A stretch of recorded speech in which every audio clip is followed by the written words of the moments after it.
विद्यार्थियों नमस्कार। मैं डॉक्टर दीपेंद्र कुमार शर्मा आपके साथ आपके अपने YouTube प्लेटफॉर्म पर जुड़ा हुआ हूं। विद्यार्थियों, इस वीडियो लेक्चर के माध्यम से हम कक्षा 12वीं यानी क्लास 12th MP बोर्ड के विद्यार्थियों के लिए यानी माध्यमिक शिक्षा मंडल भोपाल के अंतर्गत पढ़ने वाले विद्यार्थियों के लिए महत्वपूर्ण प्रश्नों का संग्रह लेकर आए हैं। The collection of important question for MP board students. तो विद्यार्थियों, हम यहां पर बात करेंगे MP बोर्ड के छात्रों के लिए यूनिट वाइज यानी इकाईवार महत्वपूर्ण प्रश्न हिंदी और अंग्रेजी माध्यम में, हिंदी और इंग्लिश दोनों लैंग्वेज में। विद्यार्थियों, इस वीडियो लेक्चर में हम जितने भी क्वेश्चंस डिस्कस करने वाले हैं या आपकी बोर्ड जो एग्जाम है कक्षा 12वीं की क्लास 12th की जो बोर्ड एग्जाम उसके पॉइंट ऑफ व्यू से सबसे महत्वपूर्ण प्रश्न होंगे। तो विद्यार्थियों, इसमें जितने भी प्रश्न हैं उनके आंसर आपको जानने के लिए डिस्क्रिप्शन बॉक्स में अलग अलग यूनिट वाइज सेपरेट लिंक दे रखी है हमने। उस लिंक पर आप क्लिक करिएगा, वहां पर आपको अलग अलग वीडियो लेक्चर उपलब्ध हो जाएंगे। तो विद्यार्थियों, हम आगे चलते हैं इसके अंदर और हम बात करते हैं यहां पर, इसको समझने की कोशिश करते हैं हम लोग। यहाँ क्या क्या देख रहे हो, सबसे पहले हम डिस्कस करेंगे इसके अंदर सिलेबस के बारे में। किसके बारे में डिस्कस कर रहे हैं हम लोग? सबसे पहले सिलेबस के बारे में डिस्कस करेंगे कि आपका सिलेबस क्या है और कौन सी यूनिट से क्या आएगा। तो विद्यार्थी, आपको स्क्रीन पर MP board class 12th chemistry unit wise marks distribution आपको दिखाई दे रहा है। जब इस मार्क्स डिस्ट्रीब्यूशन के बारे में बात करते हैं हम लोग, तो विद्यार्थियों इसमें देखिएगा खास बात क्या है, मैं वही आपको ले चलता हूं। तो देखना यहां पर जो मार्क्स डिस्ट्रीब्यूशन आपको स्क्रीन पर दिख रहा है, इसमें कौन सी यूनिट में से क्या आएगा, ये देखिए आप कौन सी यूनिट में से क्या पूछा जाएगा उसको हम जानने की कोशिश कर रहे हैं। तो देखो, सबसे पहली यूनिट आपको स्क्रीन पर दिखाई दे रही है सॉल्यूशन, हिंदी में कहूं तो मैं विलियन। सॉल्यूशन हिंदी में उसको मैं कहूं तो विलियन। अब इस विलियन यूनिट को यदि मैं देखूं तो इस यूनिट आपके 7 नंबर की, कितने नंबर की? 7 मार्क्स की। 3 तो इसके अंदर MCQ आएंगे, 3 मल्टीपल चॉइस क्वेश्चन आएंगे, मैच द कॉलम भी हो सकते हैं, वन वर्ड भी हो सकते हैं, और 4 नंबर का एक प्रश्न आएगा। याद रखना 4 नंबर का एक प्रश्न रहेगा। इलेक्ट्रोकेमिस्ट्री यानी विद्युत रसायन आपकी 9 नंबर की यूनिट है, ये इसमें से 3 वापस MCQ आएंगे, 2 नंबर का एक प्रश्न रहेगा और 4 नंबर का एक प्रश्न रहेगा। केमिकल काइनेटिक यानी रासायनिक बल गतिकी, जब रासायनिक बल गति के बारे में हम बात करेंगे तो रासायनिक बल गति की 7 नंबर की, इस 7 नंबर में से 2 तो मल्टीपल चॉइस क्वेश्चन आएंगे, 2 नंबर का एक प्रश्न रहेगा और 3 नंबर का एक प्रश्न रहेगा। डी और एफ ब्लॉक एलिमेंट 7 नंबर की यूनिट रहेगी, इस 7 नंबर की यूनिट में से 2 तो मल्टीपल चॉइस क्वेश्चन आएंगे, 2 नंबर का एक प्रश्न रहेगा और 3 नंबर का एक प्रश्न रहेगा यहां पर। ठीक है विद्यार्थियों, आगे चलते हैं। आपको नेक्स्ट यूनिट दिखाई दे रही कोऑर्डिनेशन केमिस्ट्री, ये कितने नंबर की? 7 नंबर की। तो इसमें से 3 तो MCQ रहेंगे और 2-2 नंबर के इसके अंदर 2 प्रश्न रहेंगे। या आप इसको चाहे तो आप नोट डाउन कर लीजिएगा, लिख लीजिए, या फिर आप लोग स्क्रीनशॉट ले लीजिए। चलते आगे, मैं अगले यूनिट की तरफ ले चलता हूं यहां से आपको। अब जैसे हम कोऑर्डिनेशन केमिस्ट्री के बाद चलते हैं, तो कोऑर्डिनेशन केमिस्ट्री के बाद अगली यूनिट आ गई है आपकी हेलो एल्केनल हेलो एरिन्स। ये यूनिट आपकी 6 नंबर की है। कितने नंबर की? 6 नंबर की। तो इसमें एक तो मल्टीपल चॉइस क्वेश्चन आएगा, एक 2 नंबर का प्रश्न और एक 3 नंबर का प्रश्न है। अल्कोहल फिनोल ईथर 6 नंबर की, 2 MCQ आएंगे और एक 4 नंबर का प्रश्न आएगा। Aldehyde ketone carboxylic acid 8 number की यूनिट है, इसमें 4 मल्टीपल चॉइस आएंगे और 4 नंबर का एक प्रश्न रहेगा।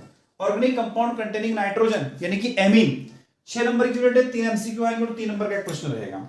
यदि आप बात करो बायोमोलिक्यूल्स की, तो बायोमोलिक्यूल 7 नंबर का, 5 MCQ, ध्यान रखना 5 MCQ है और इसमें 2 नंबर का एक प्रश्न रहेगा।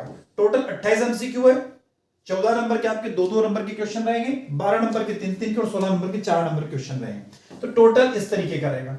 अब मैं आपको यूनिट वाइज महत्वपूर्ण प्रश्नों की तरफ ले चल रहा हूं। ये प्रश्न यदि आपने पढ़ लिए, याद कर लिए, तो निश्चित ही आपकी एग्जाम में इनमें से क्वेश्चन 100% आने की पॉसिबिलिटी है। यूनिट नंबर फर्स्ट आपको सॉल्यूशन विलियन दिखाई दे रही। पहला प्रश्न, अणुसंख्या गुण किसे कहते हैं? उदाहरण से समझाइए। What is are colligative property? Explain with example. दूसरा प्रश्न आपको दिखाई दे रहा है, निम्नलिखित को परिभाषित करें। Define the following. मोलरिटी यानी मोलरता, ठीक है, मोलालिटी यानी मोललता, नॉर्मलिटी यानी नॉर्मलता, फॉर्मलिटी यानी फॉर्मलता, पीपीएम यानी पार्ट्स पर मिलियन और मोल प्रभाज यानी कि मोल फ्रैक्शन। इन सभी प्रश्नों के उत्तर जानने के लिए आपको डिस्क्रिप्शन बॉक्स में ये जो प्लेलिस्ट में आप जिस वीडियो को देख रहे हो उसकी प्लेलिस्ट देखिएगा, वहां पर आपको अलग अलग 13 वीडियो लेक्चर रखे हुए हैं इसके अलावा, तो आप वहां पर जाकर उसको देख सकते हैं। अगला प्रश्न आ रहा है यहां पर, find molarity of pure water. Pure water की मोलरिटी आपको पता करना है, प्योर वाटर की मोलरिटी आपको पता करना है, शुद्ध जल की मोलरता ज्ञात करना है। अगला प्रश्न दिख रहा है आपको, प्रश्न क्रमांक 4, द्रवों में गैसों की विलेयता के संबंध में हेनरी का नियम लिखिए तथा दैनिक जीवन में हेनरी के नियम के 2 अनुप्रयोग लिखिए। तो write Henry law regarding the solution of gaseous in liquid and write two application of Henry law in daily life. अगला प्रश्न आपको दिखाई दे रहा है, प्रश्न क्रमांक 5 स्क्रीन पर आ गया है। प्रश्न क्रमांक 5 है, राउल्ट का नियम क्या है, इसकी सहायता से किसी अवाष्पशील विलयन की मोलर द्रव्यमान कैसे निर्धारित किया जा सकता है। What is Raoult's law, how can molar mass of a non volatile solution be determined with the help of it. प्रश्न क्रमांक 6, प्रश्न क्रमांक 5 और 6 लगभग एक जैसे ही है, ध्यान रखना, प्रश्न क्रमांक 5 और 6 जो है वो एक जैसे ही है। 5 और 6 में ज्यादा डिफरेंस नहीं है, लगभग एक ही प्रश्न है। तो अंतर क्या है, इसमें सिर्फ हमने एक नया प्रश्न जोड़ दिया, difference between ideal and non ideal solution, आदर्श और अनादर्श विलयन में अंतर लिखें। प्रश्न क्रमांक 7 जो है वो क्या है, वो कह रहा what is osmotic pressure, draw the level diagram of the Berkeley Hartley method of determination of osmotic pressure. परासरण दाब किसे कहते हैं, परासरण दाब को निर्धारण करने की बर्कले हार्टले विधि का एक चित्र बनाइए, आरेख बनाइए। प्रश्न क्रमांक 8 जो आपको स्क्रीन पर दिखाई दे रहा है वो क्या कह रहा है, define osmotic pressure. Osmotic pressure को डिफाइन करना basis on this derivation mathematical expression to determine the molecular weight of solid. परासरण दबाव को परिभाषित करो और इसके आधार पर विलेय के आणविक द्रव्यमान का निर्धारण करने के लिए गणितीय व्यंजक दीजिएगा। विद्यार्थियों अगला प्रश्न आपको दिखाई दे रहा है यहां पर, define depression freezing point and based on this derive mathematical expression to determine the molecular mass of solid. हिमांक मौलनमन को परिभाषित करो और इसके आधार पर विलेय के आणविक भार को निर्धारण करने की गणितीय अभिव्यक्ति प्राप्त करें। प्रश्न क्रमांक 10वां दिया, what do you understand by the elevation of boiling points and molar elevation constant with the help of this constant how can you find the molar mass of non volatile solute. क्वथनांक में उन्नयन से आप क्या समझते हो, और molar उन्नयन स्थिरांक किसे कहते हैं, इस स्थिरांक की सहायता से आप अवाष्पशील विलेय का मोलर द्रव्यमान कैसे ज्ञात करेंगे। प्रश्न क्रमांक 11, difference between positive deviation and negative deviation, धनात्मक और ऋणात्मक विचलन को समझाएंगे। डिफाइन द फॉलोइंग टर्म, पहला एजोट्रोपिक मिक्सचर क्या होते हैं, ध्यान रखना एजोट्रोपिक मिक्सचर 2 प्रकार के होते हैं, एक लो बॉइलिंग एजोट्रोप, एक होता है हाई बॉइलिंग एजोट्रोप। अगला isotonic solution, next semi permeable membrane, अर्धपारगमशीली आइसोटोनिक विलयन, परासरण दाब और वॉन हाफ फैक्टर, ऐसे प्रश्न। इसके बाद एक और दिया मोलर फ्रीजिंग डिप्रेशन कांस्टेंट और नेक्स्ट दिया हुआ डेफिनेशन ऑफ सॉल्यूशन। अब आप जब आइसोटोनिक पे जाओ तो आइसोटोनिक के साथ हाइपरटोनिक और हाइपोटोनिक भी आप एक बार पढ़ लीजिएगा। अब कुछ न्यूमेरिकल लेकर आया हूं मैं आपसे आशा करता हूं कि न्यूमेरिकल को आपको करना पड़ेगा, क्योंकि न्यूमेरिकल इस यूनिट में से 100% आएंगे, कोई नहीं रोक सकता है। तो न्यूमेरिकल में पहला तो दिया 5.85 gram of NaCl dissolve in 250 ml water, calculate molarity, यानी 5.85 ग्राम NaCl को 250 ग्राम पानी में घोला गया है, तो घोल की मोलरता गणना कीजिएगा। प्रश्न क्रमांक दूसरा दिख रहा है आपको, मोलरता ज्ञात करना है किसकी, NaOH की 4 ग्राम यदि किसी में घुला हुआ है तो। अगला वापस 2 ग्राम NaOH को डिसॉल्व कर रखा 250 ml में, और उसका आपको वापस क्या ज्ञात करना है, नॉर्मलिटी पता करना है, ठीक है। प्रश्न क्रमांक 4 देखिएगा, calculate the osmotic pressure of 5% solution of glucose at 25 degree Celsius temperature. अब यह मॉलिक्यूलर मास ऑफ ग्लूकोज जो है ना उसको 180 कर लीजिएगा। इस प्रश्न में क्या करना है आपको, 180 कर लेना, प्रिंट मिस्टेक हो गया, वो 180। तो 25 डिग्री सेल्सियस तापमान पर ग्लूकोज के 5% घोल के परासरण दबाव की गणना करें, और ग्लूकोज का आणविक भार 180 है और आर की वैल्यू 0.0821 है, litre ATM kelvin inverse mole inverse है। इसको आपको करने का है ना। अगला प्रश्न है, on dissolving 4 gram urea in 100 gram water, ठीक है, 100 ग्राम पानी में 4 ग्राम यूरिया डिसॉल्व कर रखा है, इसका हिमांक यानी डिप्रेशन कांस्टेंट 1.240 सेल्सियस है, का अनुमान प्राप्त होता है, यूरिया के अनुभार की गणना कीजिएगा। प्रश्न क्रमांक 6, calculate the osmotic pressure of the solution which contains 68.4 gram sucrose in 1000 ml solution at 298 kelvin temperature. 298 kelvin तापमान पर 1000 मिलीलीटर घोल में 68.4 ग्राम सुक्रोज युक्त घोल के परासरण दाब की गणना कीजिएगा। प्रश्न क्रमांक 7 आपको स्क्रीन पर दिखाई दे रहा है, if nitrogen gas pass in the water at 298 kelvin, मैं फिर कह रहा हूं इस क्वेश्चन का तो आप नोट कर लीजिए, आपकी कॉपी में किताब में सर्च कर लीजिए, नहीं मिलता है तो फिर मैं कह रहा हूं आपको कि डिस्क्रिप्शन बॉक्स में आपको अलग अलग लिंक दी हुई यूनिट वाइज, आप वहां से उसको नोट डाउन कर सकते हैं, लिख सकते हैं। यदि नाइट्रोजन गैस के 298 केल्विन पर पानी में प्रवाहित किया जाए तो 1 लीटर पानी में कितने मिली मोल नाइट्रोजन गैस घुलनशील होगी। नाइट्रोजन का आंशिक दाब 0.987 बार है और 293 केल्विन पर हेनरी स्थिरांक H का मान 76.48 बार है।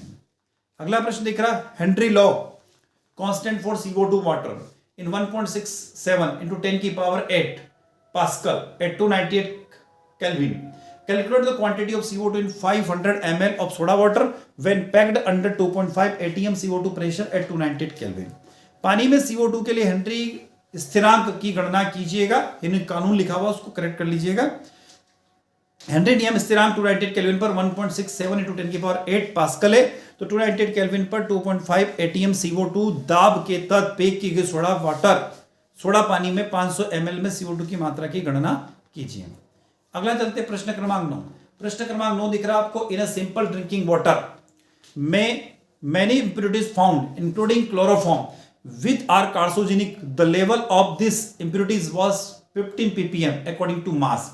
गंदे पानी के एक नमूने में क्लोरोफॉर्म सहित कई अशुद्धियां मिली हुई है जो कैंसरकारी है। इन अशुद्धियों के स्तर पर 15 ppm द्रव्यमान था। अब आपको क्या पता करना है, तो पहला शो इट इन मास, इसका द्रव्यमान क्या कितना 1% का, और दूसरा find the molarity of chloroform in the sample water, पानी में इस नमूने के क्लोरोफॉर्म की मोलरता को ज्ञात करना। अगला प्रश्न है प्रश्न क्रमांक 10 जो आपको स्क्रीन पर दिखाई दे रहा है। अब ये 10वां जो प्रश्न है ये क्या कह रहा है कि the vapour pressure of pure benzene at a certain temperature is 0.850 बार, ऐसा कुछ क्वेश्चन दिया हुआ है ना। तो एक निश्चित तापमान पर शुद्ध बेंजीन का वाष्प दाब 0.850 बार है। तो ये प्रश्न आप स्क्रीनशॉट ले लीजिए, इस प्रश्न को भी आपको सॉल्व करना है। यदि आपको न्यूमेरिकल प्रॉब्लम करने में दिक्कत आ रही है तो न्यूमेरिकल को आप छोड़ सकते हैं, क्योंकि डेफिनेटली यहां से 3 नंबर का न्यूमेरिकल आएगा। एक लास्ट न्यूमेरिकल भी आपको 11 नंबर पे दिया है, तो मैं 11 न्यूमेरिकल आपके लिए सिलेक्ट करके लाया हूं, इनमें से एक न्यूमेरिकल आने की पॉसिबिलिटी है। अब विद्यार्थियों हम आगे यहां से यूनिट नंबर 2 पर। अब यूनिट नंबर 2 पर यदि हम आ रहे तो आपको क्या क्या डिफाइन करना, define the following term, specific conductivity विशेष चालकता, इक्विवेलेंट कंडक्टिविटी तुल्यांकी चालकता, molar conductivity, cell constant, specific resistance, Ohm's law, resistivity. ठीक है, ये आपको याद करना है। उसके बाद कोलराश का नियम 100% याद करके जाना है। देख तो एक को तो ये सुन लो, ये जो डेफिनेशन दे रखी है यहाँ पर 5-6 हम लोग लेके आए 7, इन 7 में से 1 या 2 डेफिनेशन तो तय है, आएगी, कंफर्म है। Right Kohlrausch law and any two application, Kohlrausch के नियम क्या और इसके सूत्र अनुप्रयोग उदाहरण से लिखिए। गैल्वेनिक सेल और विद्युत अपघटनीय सेल के बीच में कोई भी 4 डिफरेंस आपको याद करके जाना। लवण सेतु यानी सॉल्ट ब्रिज किसे कहते हैं, और विद्युत रासायनिक सेल में लवण सेतु के कार्य लिखिएगा। Right the function of salt bridge in the electrochemical cell. 5th है draw the level diagram of the electrochemical cell and write its structure and chemical reaction. विद्युत रासायनिक सेल का नामांकित चित्र बनाइए तथा उसकी संरचना एवं रासायनिक अभिक्रिया लिखिएगा। अगला प्रश्न बहुत बढ़िया, ये भी हमेशा आता है, नस्ट समीकरण, right and derive Nernst equation, explain Kohlrausch law with example, ये भी कर लीजिएगा, डबल बार रिपीट हो गया क्वेश्चन। एक अच्छा सा प्रश्न है, she the standard hydrogen electrode करके जाइएगा, उसका स्ट्रक्चर बनाने का और उसकी केमिकल रिएक्शन भी याद करके जाइए। फेराडे के नियम प्रथम और दूसरा नियम दोनों याद करके जाइएगा। प्रश्न क्रमांक 10 लेड स्टोरेज सेल में चार्जिंग और डिस्चार्जिंग का केमिकल रिएक्शन याद करके जाना है। उसके बाद ड्राई सेल का डायग्राम डिस्क्रिप्शन पूरा याद करके जाना है। सेल कांस्टेंट क्या होता है, what is relation between the specific conductivity and cell constant.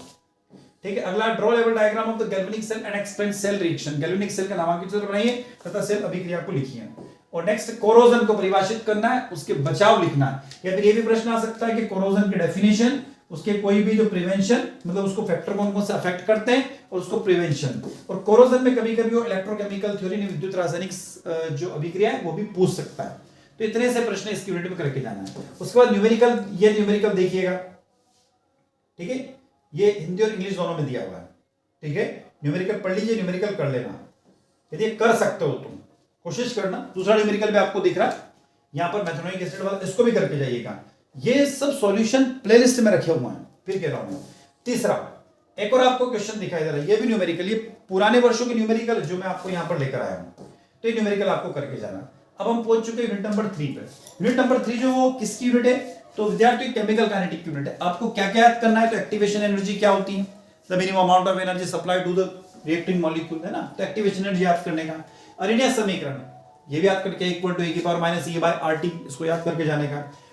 Threshold energy, दहलीज ऊर्जा, इसको भी याद करके जाइए। अगला प्रश्न, ये 2 प्रश्न बहुत महत्वपूर्ण है, कौन कौन से, molar molecularity and order of reaction में डिफरेंस करके जरूर जाइएगा। और difference between rate constant and rate of reaction भी डिफरेंस करके जाइएगा, अच्छे प्रश्न है। What is the rate of reaction, describe any 4 factor affecting the rate of reaction, ये बहुत बार आ चुका प्रश्न। अच्छा प्रश्न है, ठीक है ना। अभिक्रिया की दर या अभिक्रिया की कोटि किसे कहते हैं? इसको प्रभावित करने वाले कोई भी 4 कारक करके जाइएगा, फैक्टर। अभिक्रिया की अर्धायु काल क्या है? What is the half life period of the reaction? प्रथम कोटि अभिक्रिया के अर्धायु काल की गणना कीजिए, calculate half life period of the first order reaction. यह क्वेश्चन ही ऐसा था, what is the half life period of the reaction? Calculate half life period of the first order reaction does not depend on the initial concentration. यानी अभिक्रिया के अर्धायु काल किसे कहते हैं? प्रथम कोटि अभिक्रिया के अर्धायु काल की गणना जो प्रारंभिक सांद्रता पर निर्भर नहीं करती है। प्रश्न क्रमांक 6, what do you understand by order of reaction? Order of reaction किसे कहते हैं? Give their example of first order reactions. First order reaction का एग्जांपल बताना। उसके बाद दिया हुआ शून्य कोटि की अभिक्रिया को उदाहरण से समझाइए, explain zero order reaction with the help of example. अगला प्रश्न दिया हुआ है, एक्सप्लेन शून्य ऑर्डर रिएक्शन विद एग्जांपल, छद्म कोटि अभिक्रिया को उदाहरण से समझाइए। नेक्स्ट, प्रथम कोटि अभिक्रिया के दर स्थिरांक का व्यंजक व्युत्पन्न कीजिए, ठीक है ना। प्रथम कोटि अभिक्रिया के लिए दर स्थिरांक के व्यंजक को व्युत्पन्न करना, derive expression for the rate constant of the first order reaction. आगे देखिएगा, प्रश्न क्रमांक 10 आपको दिखाई दे रहा है, for a zero order reaction क्या दिया हुआ? For a zero order reaction derive expression that rate value half life is directly proportional to the initial concentration of the reaction। व्यंजक लिखिए कि शून्य कोटि की अभिक्रिया के लिए अर्ध आयु काल यानी T1/2 का मान अभिकारक की प्रारंभिक सांद्रता के समानुपाती होता है।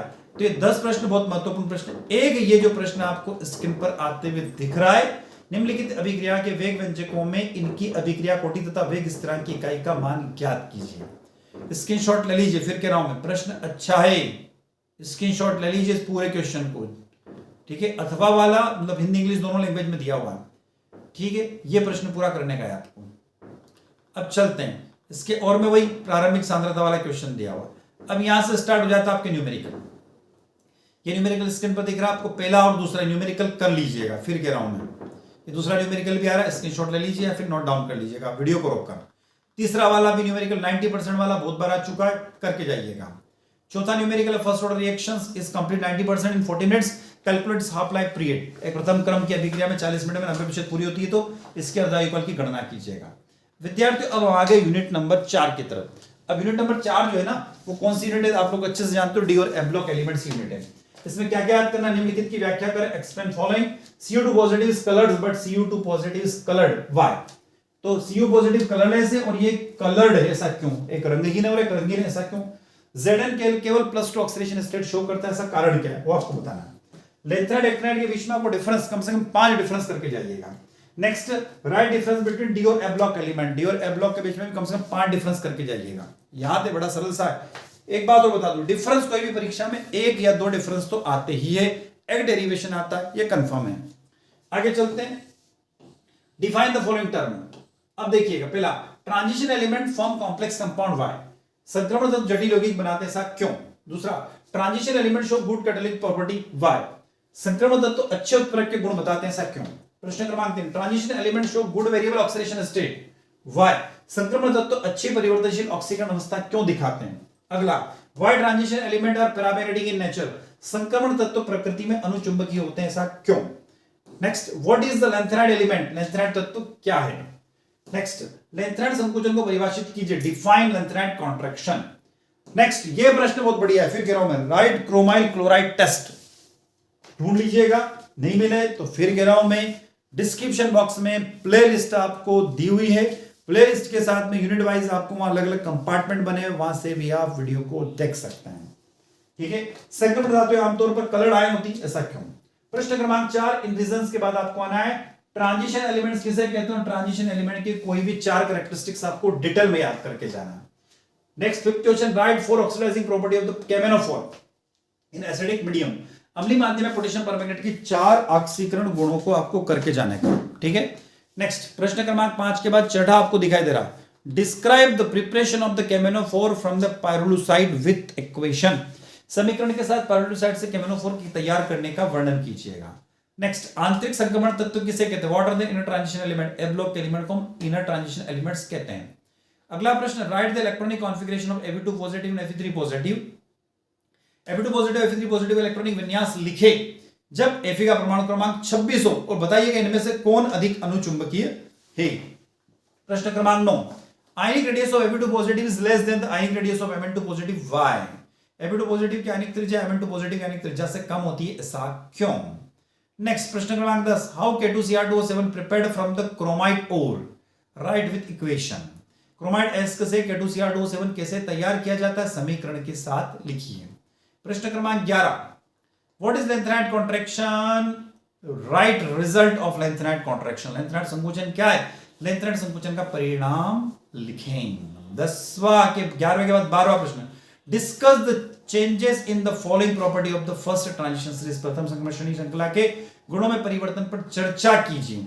एटॉमिक रेडियस, परमाणु त्रिज्या, आयनाइजेशन एनर्जी, मेटालिक कैरेक्टर और ऑक्सीडाइजिंग स्टेट। और इसी प्रकार का एक और प्रश्न बनता है, संक्रमण तत्वों के सामान्य इलेक्ट्रॉनिक विन्यास लिखे और संक्रमण तत्वों के किन्हीं 4 विशिष्ट गुणों की व्याख्या करें। Right general electronic configuration of transition element and explain and 4 characteristic property of transition element.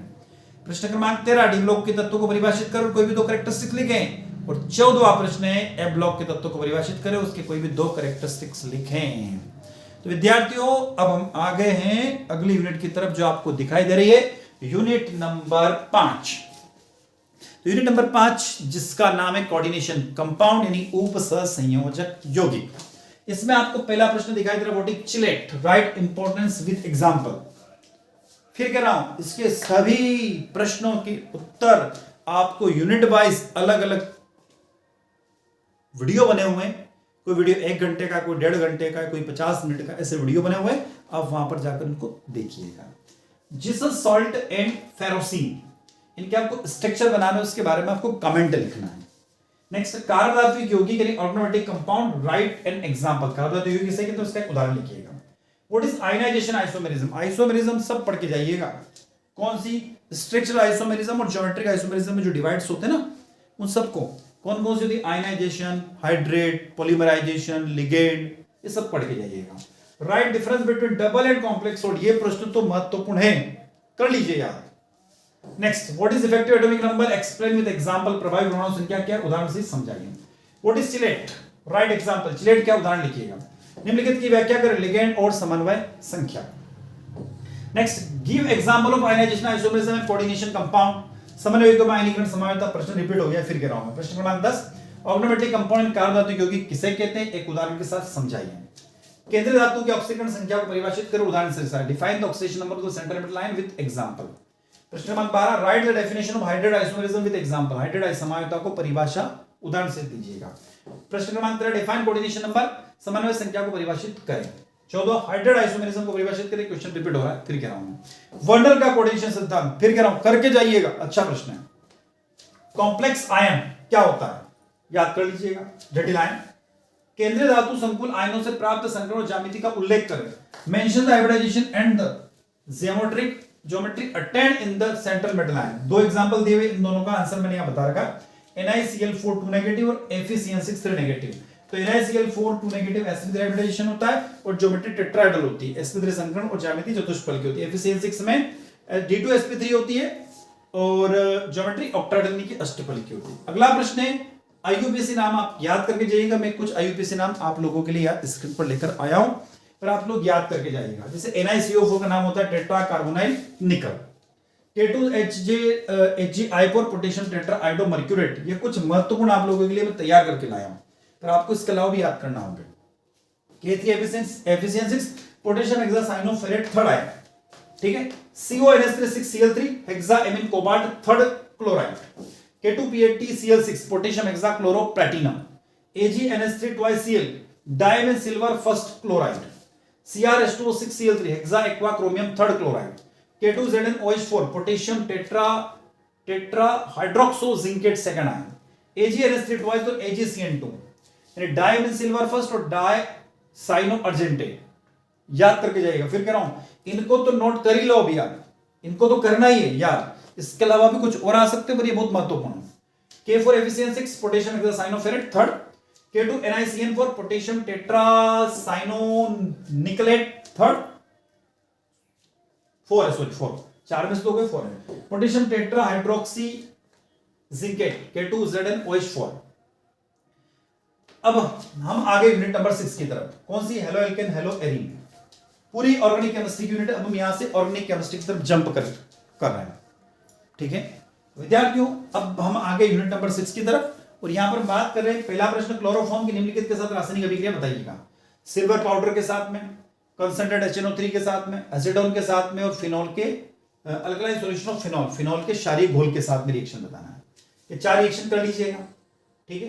क्या कारण है कि हेलो एल्केन की तुलना में हेलो एरिन्स कम क्रियाशील होते हैं?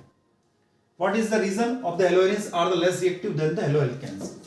लगभग हमारी वीडियो की लेंथ 25 मिनट के अप्रोक्सीमेट हो चुकी है, लगभग 25 मिनट और बचे हुए, इसमें हमारा पूरा 10 यूनिट हम लेके आए हैं। Right the equation of the following reaction of the chlorobenzene. Chlorobenzene की निम्न क्रियाओं के समीकरण लिखिएगा, हेलोजनीकरण, नाइट्रेशन, सल्फोनेशन और एल्कलीकरण। इसी प्रकार का एक और प्रश्न आ सकता है कि क्लोरोबेंजीन अभिक्रिया की व्याख्या करें।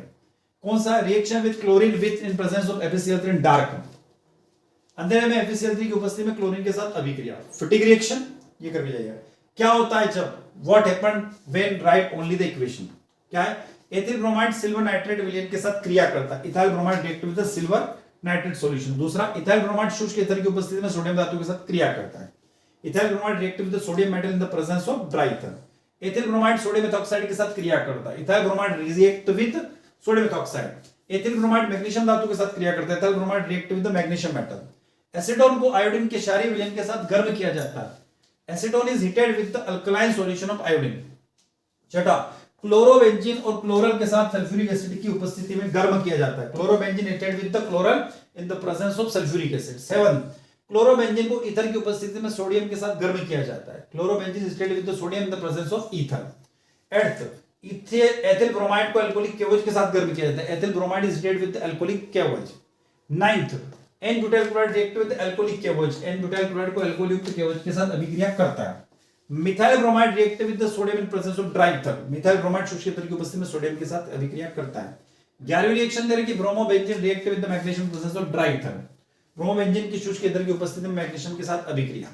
Methyl chloride react with alcoholic K C N, methyl chloride की अल्कोहल युक्त पोटेशियम साइनाइड के साथ अभिक्रिया। ये 12 रिएक्शन याद कर लीजिए, क्या होता है जब में।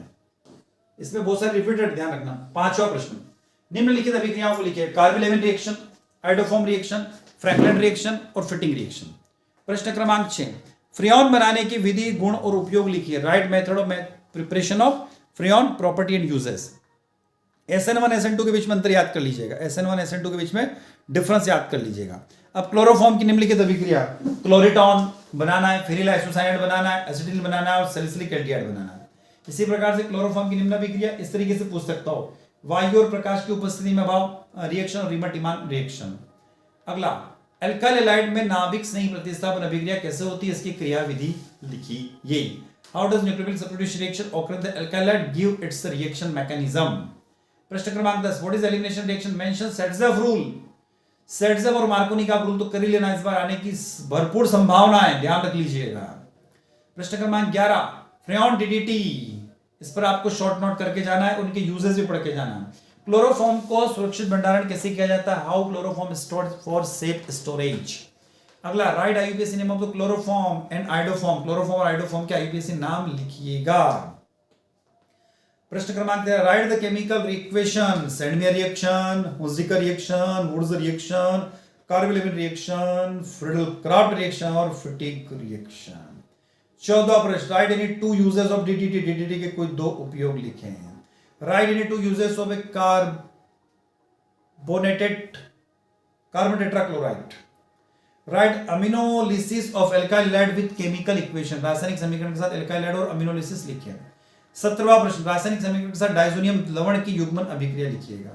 एक ये शायद 2019 का प्रश्न है, इसको जरूर कर लीजिएगा, एक बार रिपीट होने के चांस बन सकते हैं। ये देखिएगा, ये पूरा क्वेश्चन दिया हुआ है।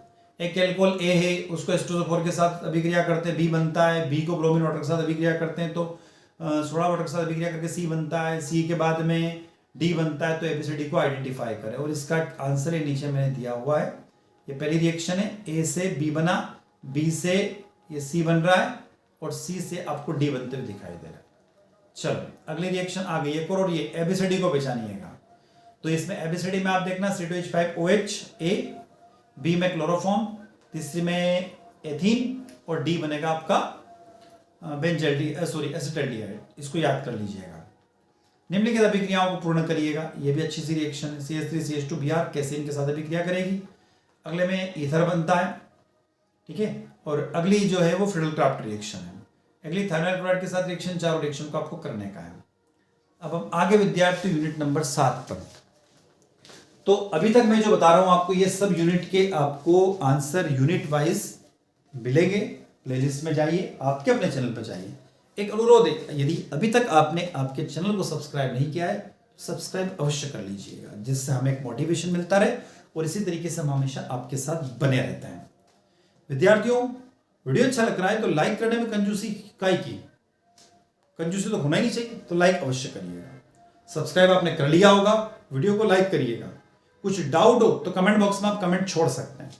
साथ में आपके दोस्तों तक, आपके क्लासमेट तक इस वीडियो को शेयर अवश्य करिएगा।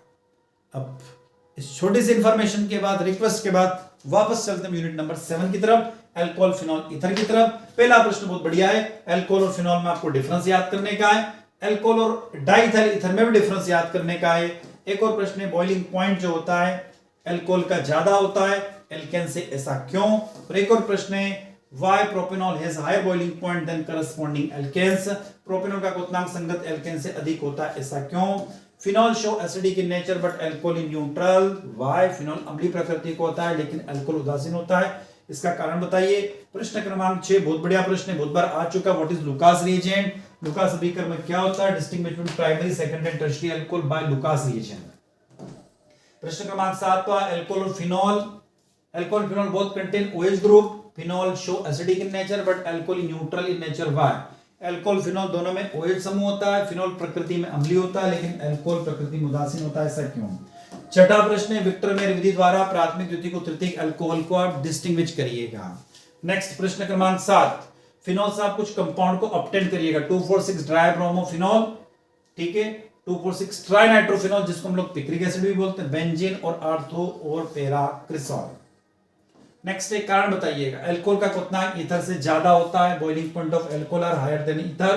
दूसरा, pure phenol is colourless solid but convert into pink after some time by placing of an in the air give chemical reaction. शुद्ध फिनॉल एक रंगीन ठोस है लेकिन हवा में रखने पर ये कुछ समय बाद गुलाबी रंग में बदल जाता है, रासायनिक अभिक्रिया लिखिएगा। प्रश्न क्रमांक 9, what do understand by the dehydration of alcohol?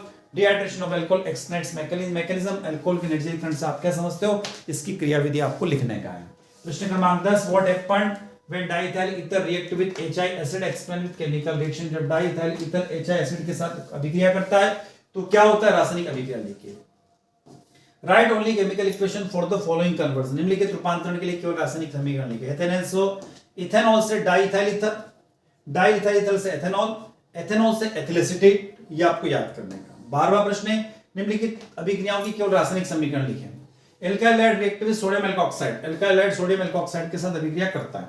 दूसरा, phenol heated with zinc powder, phenol को जिंक पाउडर के साथ गर्म किया जाता है। Ethyl alcohol is treated with the sulphuric acid 413 kelvin, ethyl alcohol को सल्फ्यूरिक एसिड के साथ 413 केल्विन पर अभिक्रिया किया जाता है।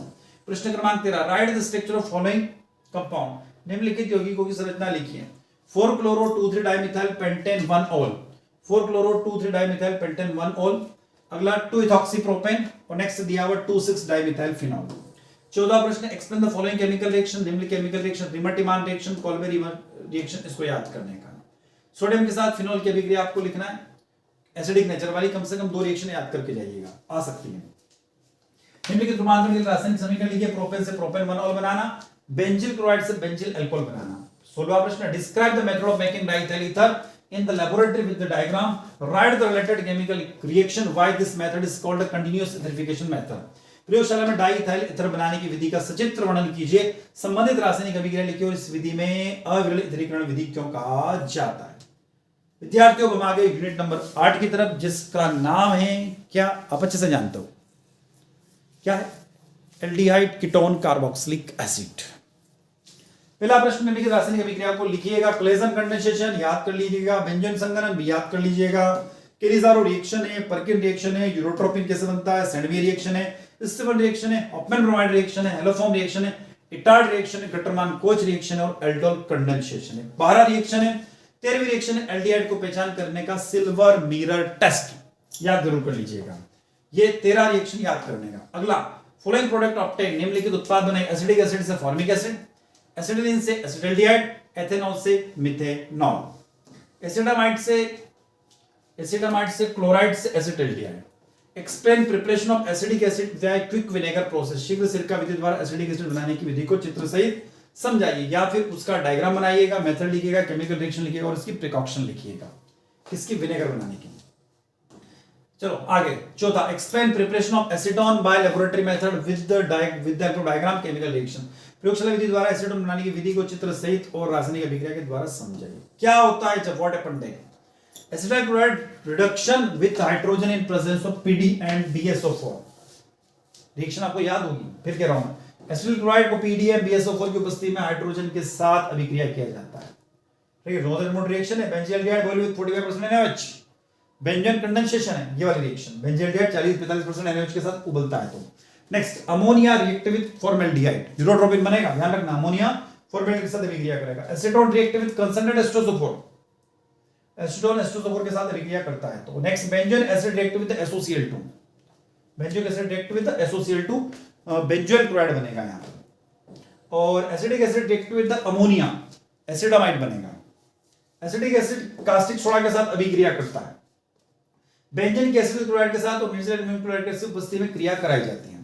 Benzene reacted with the carbon monoxide and hydrogen chloride gas in the presence of anhydrous aluminium chloride catalyst, benzene को carbon monoxide एवं हाइड्रोजन क्लोराइड गैस के साथ सिनर्जिल क्लोराइड उपस्थिति में गर्म किया जाता है। प्रश्न क्रमांक 6, how will you obtain the following from acetic acid, आप एसिडिक एसिड से निम्नलिखित कैसे प्राप्त करोगे। पहला एसिडिक एनाइड्राइड, दूसरा एथिल एसीटेट, तीसरा trichloroacetic acid, acetyl chloride, ethyl alcohol और एसिटामाइड, ये याद कर लीजिएगा।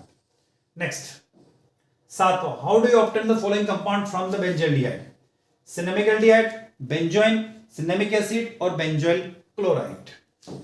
प्रश्न क्रमांक 8वां, व्हाट हैपेंड दैट, एथेनॉल का रिडक्शन होता है तो क्या क्या होगा, Clemmensen reduction, Wolff Kishner reduction, lithium aluminium hydride reduction और बाय NaHG रिडक्शन, ये का याद कर लीजिएगा। Right difference between aldehyde and ketone, aldehyde और कीटोन में अंतर याद कर लीजिएगा। और ये जो रिएक्शन दी हुई इसको आपको कंप्लीट करने का है। ठीक है विद्यार्थियों, अब हम आगे यूनिट नंबर 9 की तरफ। यूनिट नंबर 9 कौन सी है, एमीन। कौन सी यूनिट आपकी, एमीन है। Unit number 9 amine. कौन कौन सी यूनिट करने का इसमें, Gattermann reaction, Sandmeyer reaction, Wurtz reaction, ठीक है, Frankland reaction, carbylamine reaction, Schmidt reaction, mustard reaction और आपमेन ब्रोमाइड रिएक्शन, ये करने का। अगला प्रश्न है, हवा में खुला छोड़ने पर एनिलीन काला भूरा पड़ जाता है, क्यों। Aniline turn blackish brown when exposed to air well. अगला, एल्काइल आइसोसाइनाइड को 250 डिग्री सेल्सियस पर गर्म करने पर क्या बनता है, तो एल्किल साइनाइड बन जाएगा। कारण बताइए। एनिलीन साइक्लोहेक्सिल एमीन की तुलना में कमजोर क्षार है, aniline is a weaker base than the cyclohexyl amine. Silver chloride methyl amine घोल में घुल जाता है, silver chloride dissolve in the methyl amine solution. तीसरा, एल्किल हैलाइड के अमोनिया अपघटन द्वारा शुद्ध एमीन तैयार करना कठिन है, it is difficult to the prepare pure amine by ammonia decomposition of alkyl halide। पांचवा, ethyl amine soluble in water but aniline does not soluble in water, why। Ethyl amine जल में घुलनशील है लेकिन एनिलीन जल में घुलनशील नहीं है, ऐसा क्यों। व्हाट हैपेंड दैट, क्या होता है जब एथिल एमीन नाइट्रस एसिड के साथ रिएक्शन करता है। एनिलीन जलीय माध्यम में ब्रोमीन जल के साथ क्रिया करता है, aniline react with the bromine water in aqueous method medium. Aniline sodium nitride hydrochloric अम्ल के साथ 278 केल्विन पर क्रिया करता है, aniline react with the sodium nitride and hydrochloric acid at 278 kelvin. अगला, एनिलीन जल में अघुलनशील है लेकिन HCl में घुलनशील है, ऐसा क्यों। While insoluble in water but soluble in the HCl। प्रश्न क्रमांक 8वां, why ethyl amine is more basic than aniline। Ethyl amine aniline के तुलना में अधिक क्षारीय होता है। नेक्स्ट, एथिल एमीन और एनिलीन में कोई भी दो डिफरेंस आप याद करके जाइएगा। सिल्वर क्लोराइड मेथिल एमीन के घोल में घोला जाए तो क्या होगा। एक रिएक्शन दी हुई, इस रिएक्शन को जरूर कर लीजिएगा। सरल सी रिएक्शन है जिसमें रिडक्शन हो रहा है और इसमें हॉपन ब्रोमाइड रिएक्शन है ना, और इसमें भी एमीन बनेगा। एक कह रहा एल्काइल हैलाइड और अमोनिया अपघटन के रासायनिक समीकरण आपको लिखना, right ammonolysis of alkyl halide with the chemical reaction. और डायजोनियम सॉल्ट की कपलिंग रिएक्शन आपको बताना है यहां पर ना, डायजोनियम सॉल्ट की कपलिंग रिएक्शन। प्राइमरी एमीन, द्वितीयक एमीन के उदाहरण लिखिएगा। एमीन जल में विलय होता है, why amine are soluble in water, ऐसा क्यों, हाइड्रोजन बॉन्डिंग मिल जाती है इसलिए होता है। और इसके आपको केमिकल रिएक्शन लिखना है, ठीक है ना, right only chemical equation from the following convergence, मतलब इससे इसको बनाना है तो उसकी केमिकल रिएक्शन लिखना, अमोनिया के साथ रिएक्शन होती है। अगला, तृतीयक एमीन एसिटिलीकरण नहीं होता है, ऐसा क्यों, why tertiary amine not give the acylation reaction, तो उसका कारण दिया हुआ है, हमने कारण दिया। Tertiary amine does not undergo acylation reaction because they do not have replaceable hydrogen atom on the nitrogen. तृतीयक एमीन एसाइक्लोन अभिक्रिया से नहीं गुजरता है क्योंकि उनमें नाइट्रोजन पर प्रतिस्थापन योग्य हाइड्रोजन परमाणु नहीं होता है। अब मिथाइल एमीन अमोनिया से अधिक क्षारीय होता है। एमसीक्यू की तरफ आ गया हूं मैं, कुछ स्पेसिफिक एमसीक्यू है, ठीक है। हिल्सबर्ग रिएक्शन का फार्मूला याद कर लीजिएगा, प्रश्न आ सकता है। C6H5SO2Cl। Next, mirbane of oil, oil of mirbane क्या है? नाइट्रोबेंजीन, ठीक है। और एक्सप्लोजिव सब्सटेंस TNT और TNB होते हैं, ट्राइनाइट्रोटोलुएन, ट्राइनाइट्रोबेंजीन। लगभग हमारी वीडियो की लेंथ 40 मिनट के लगभग हो चुकी है। आने वाले 10 मिनट हम साथ जुड़े रहेंगे। यूनिट नंबर 10 की तरफ आ गया हूं, बायोमोलिक्यूल से। आपसे वापस अनुरोध है, वीडियो अच्छा लग रहा है तो लाइक करिएगा, आपके क्लासमेट तक वीडियो को शेयर कीजिएगा, कमेंट बॉक्स में कमेंट करके जरूर बताइएगा, और चैनल को तो सब्सक्राइब कर लीजिएगा क्योंकि आपका अपना चैनल है, जिस समय मोटिवेशन मिलता है और हम आपके साथ बने रहते हैं। यूनिट नंबर 10, प्रोटीन के विकृतीकरण से क्या तात्पर्य? प्रोटीन की कमी से होने वाले 2 रोगों के नाम लिखिए। What is mean by the denaturation of protein? Right the name of 2 disease caused by protein. अब देखो, डिसीज में यहां पर दे रखा हूं, प्रोटीन की कमी से जो 4 रोग मैंने यहां पर लिखे, इनको या तो नोट कर लीजिएगा या स्क्रीनशॉट ले लीजिएगा। क्वाशिरकोर, मरासमस, एडिमा, एनीमिया और इम्यून सिस्टम का कमजोर होना। दूसरा प्रश्न, एंजाइम क्या है? इनके 2 उदाहरण के कार्य से लिखो। What are the enzyme and write 2 example with their function. अब इसके अनुप्रयोग दिए हुए एप्लीकेशन, जाइमेज कार्बोहाइड्रेट में किण्वन बनाने में, ठीक है। इन्वर्टेज एंजाइम इन्वर्टेज जो एंजाइम होता है शुगर बनाने में काम आता है, मक्का से स्टार्च बनाने में, ठीक है, पनीर बनाने में भी इस्तेमाल किया जाता है। अगला प्रश्न, प्रश्न क्रमांक 3 जो दिया हुआ है, डीएनए आरएनए में डिफरेंस आपको याद करने का है। राइट डिफरेंस बिटवीन डीएनए और आरएनए। प्रश्न क्रमांक 4 दिया हुआ है, निम्नलिखित विटामिनों के कार्य लिखिए। अब कार्य क्या क्या? Vitamin A, vitamin D, vitamin E और विटामिन के। इसके अलावा अगला प्रश्न, vitamin A, B1, vitamin C, D, E और के से कमी से होने वाले रोगों के नाम लिखना है आपको। इसकी डेफिशिएंसी से क्या क्या आपको डिसीज हो सकती है। एंजाइम के कोई भी 2 अनुप्रयोग। एंजाइम क्या होते हैं? That is nitrogenous organic compound होते हैं, उसके आप कोई भी 2 एप्लीकेशन लिखना। कार्बोहाइड्रेट क्या होते हैं और उनके प्रकार लिखना है। तो कार्बोहाइड्रेट आप लोग जानते हो, जो कार्बन हाइड्रोजन ऑक्सीजन से मिलकर बना होता है, हम लोग कार्बोहाइड्रेट कहते हैं, ठीक है हमारे। इसके अलावा 3 प्रकार के होते हैं, मोनोसेकेराइड, ओलिगोसेकेराइड और पॉलीसेकेराइड। प्रश्न क्रमांक 8, निम्नलिखित रोगों जिनमें विटामिन की कमी से होते हैं उनके साधारण नाम तथा रासायनिक नाम जरूर लिखिएगा। कौन कौन से?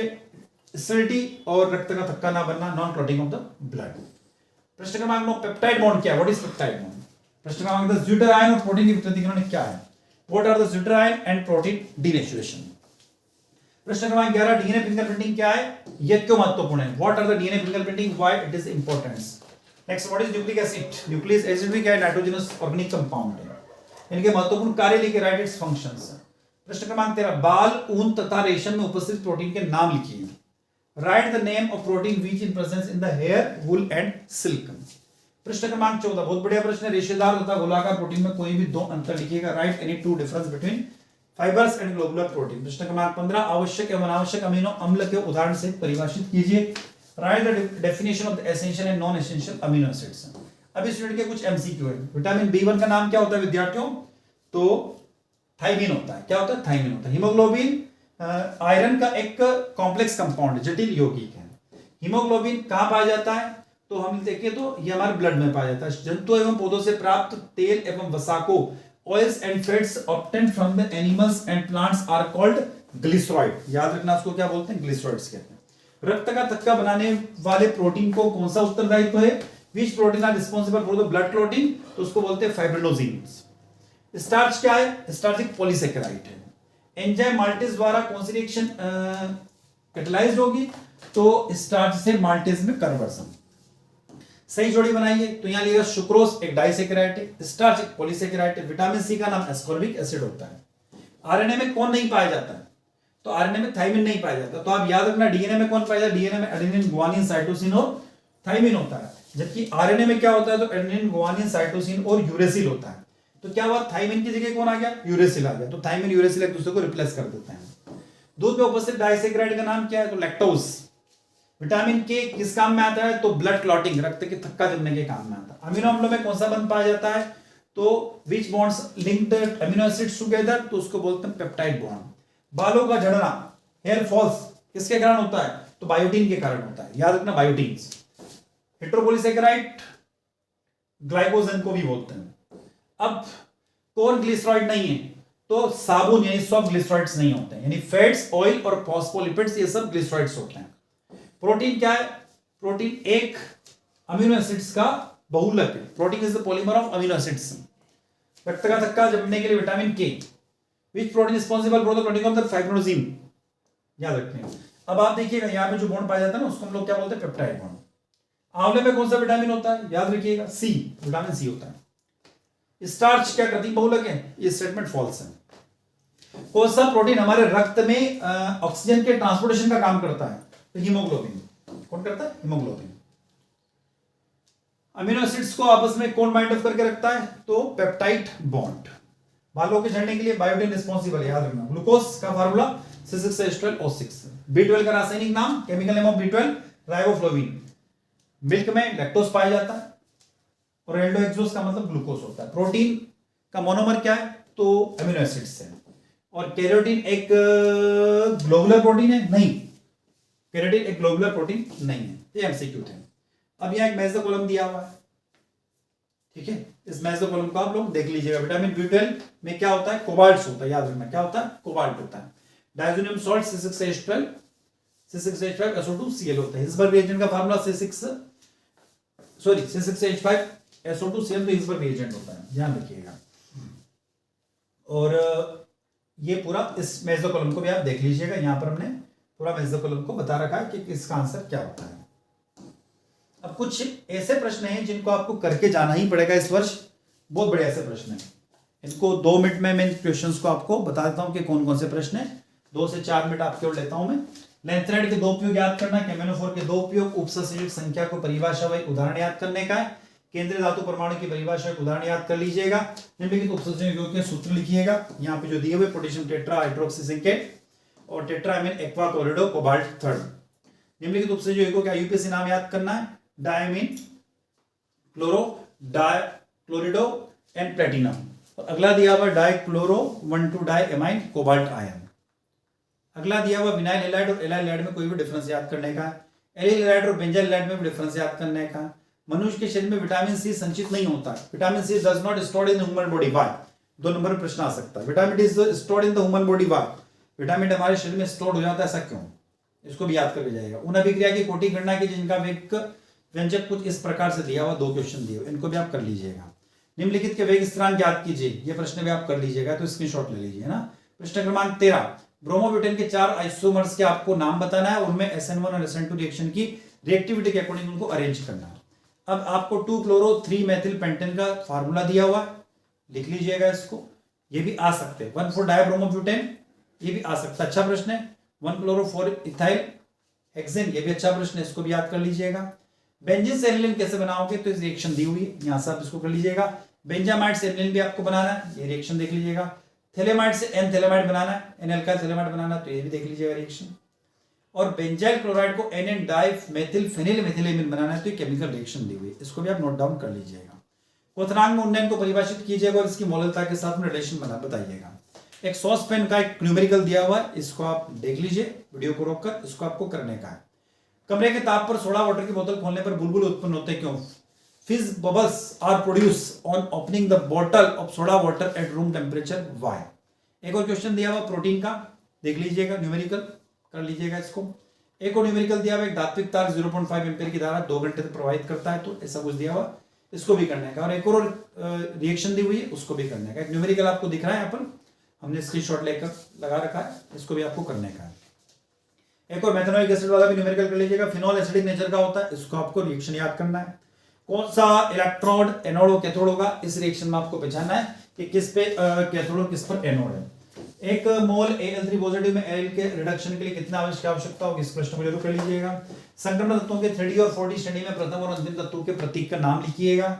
इसी प्रकार से 4F और 5F के भी नाम याद कर लीजिएगा। आईयूपीएसी दिए हुए हैं, इनके नाम देख लीजिएगा आप लोग, करने का। DDT और DDT का आईयूपीएसी नाम याद कर लीजिएगा। बीटा एलिमिनेशन एंड बीटा विलोपन अभिक्रिया भी आपको करके जाने का है। डाइसैकेराइड का उदाहरण भी याद कर लीजिएगा। सिद्ध कीजिए प्रथम कोटि के अभिक्रिया 99% पूर्ण होने पर लगा समय अर्धायु काल के 10 गुना होता है। न्यूमेरिकल अच्छा है। एक न्यूमेरिकल ये भी 31वें नंबर का, इसको भी कर लेना है। लेंथराइड कॉन्ट्रैक्शन बहुत अच्छा था प्रश्न है, इस वर्ष के लिए महत्वपूर्ण है। संक्रमण तत्व संकुल यौगिक बनाते हैं, इसको भी करके जाइएगा। एक न्यूमेरिकल वापस दे रखा है, एक पात्र में 18 ग्राम ग्लूकोज वाला, देख लीजिएगा। अपेक्षित अवनमन दिया, relative lowering of vapour pressure, इसको भी अच्छा क्वेश्चन कर लीजिएगा। एक 26वां न्यूमेरिकल है, देख लीजिए स्क्रीन पर, नोट कर लीजिए, स्क्रीनशॉट ले लीजिए इसका। ईंधन सेल, फ्यूल सेल इस बार आ सकता है, ठीक है। तो इसका डायग्राम है, इसके सेल रिएक्शन, ये सब करने का। और फिनॉल से कैसे कैसे ऑब्टेन करोगे, ये आपको करने का। एक क्वेश्चन ये दिया हुआ है, इस क्वेश्चन को आप सोल्व कर लीजिएगा ना, कि क्वेश्चन कैसे होता है। इसके बाद ये क्वेश्चन यदि हमने सोल्व कर रखा तो यहाँ पर ये बता रही रिएक्शन, एक ही रिएक्शन, इसको भी देख लीजिएगा, एक ही रिएक्शन है और एक ही रिएक्शन। वीडियो को रोक लीजिएगा थोड़ा सा। क्या होता है जब व्हाट हैपेंड दैट व्हेन, अब इसमें आपको कंप्लीट रिएक्शन करना। तो पहली जो रिएक्शन है केनिजारो रिएक्शन है, देखिए केनिजारो रिएक्शन। दूसरी रिएक्शन देखिएगा, तो दूसरी रिएक्शन हमने ये बता रखी है। तीसरी रिएक्शन है सिडबलोच की Br2Fe के साथ रिएक्शन, तो ये वाली है, ठीक है। और चौथी जो रिएक्शन है वो ये लास्ट वाली रिएक्शन है। नेक्स्ट, प्रत्येक युग्म में कौन सा एसिड ज्यादा स्ट्रॉन्ग है। तो मैंने एक वीडियो में आपको स्ट्रॉन्ग एसिड और स्ट्रॉन्ग बेस के बारे में बता रखा है, वहां पर आप उसको देख लीजिएगा। एल्कालाइड और हेलो एल्केन्स, अब ये प्रश्न है, इसको जरूर कर लीजिएगा। एल्कालाइड या हेलो एल्केन्स क्या होते हैं, ये आंसर दिया हुआ है इसके अंदर। हमने बता रखा है एल्कालाइड या हेलो एल्केन में हेलोजन परमाणु में sp3 हाइब्रिडाइजेशन होता है और कार्बन में सिंगल बॉन्ड्स अनसैचुरेटेड कंपाउंड्स होता है, सैचुरेटेड कंपाउंड होता है। अगला एलाइलिक एलाइड, एलाइलिक एलाइड क्या होता है, जिसमें डबल बॉन्ड आ जाता है, ठीक है। sp3 हाइब्रिडाइजेशन तो डबल बॉन्ड आ जाता है। बेंजाइलिक में भी क्या होता है, इसमें भी sp3 होता है, पर बेंजाइलिक का स्ट्रक्चर कुछ इस तरीके से हो जाता है। और विनाइलिक में आप देखिए, विनाइलिक में sp2 हाइब्रिडाइजेशन होता है। और विनाइलिक के बाद जब हम हेलो एल्किल में जाएंगे तो हेलो एल्किन की तरफ जाते हैं, तो इस प्रकार के उसमें ट्रिपल बॉन्ड डेवलप हो जाता है, ठीक है। एराइलाइड में चलोगे तो एराइलाइड में आपको कुछ इस तरीके से क्लोरोबेंजीन का एग्जांपल्स हो जाएगा। तो विद्यार्थियों, ये हम लोगों ने यूनिट 1 से लगाकर यूनिट 10 तक के महत्वपूर्ण प्रश्न इस वीडियो लेक्चर के माध्यम से देखे हैं। इन सभी प्रश्नों के सॉल्यूशन आपको डिस्क्रिप्शन बॉक्स में यूनिट वाइज अलग अलग यूनिट के वीडियो की लिंक दी हुई है, तो आप वहां जाकर या उसको देख लीजिएगा, पढ़ लीजिएगा, समझ लीजिएगा। या प्लेलिस्ट में जाएंगे तो वहां पर आपको 13 वीडियो की अलग अलग प्लेलिस्ट है, तो आप वहां जाकर उनको भी देख सकते हैं। तो विद्यार्थियों, इसी के साथ हम आपसे विदा लेते हैं। नए वीडियो के साथ में वापस मुलाकात होगी। जय हिंद, जय भारत। वीडियो अच्छा लगता है तो लाइक करिएगा, आपके क्लासमेट तक इस वीडियो को शेयर कीजिएगा, कमेंट बॉक्स में कमेंट करके जरूर बताइएगा और चैनल को सब्सक्राइब करना ना भूलें। तो आपसे विदा लेते हैं। जय हिंद, जय भारत।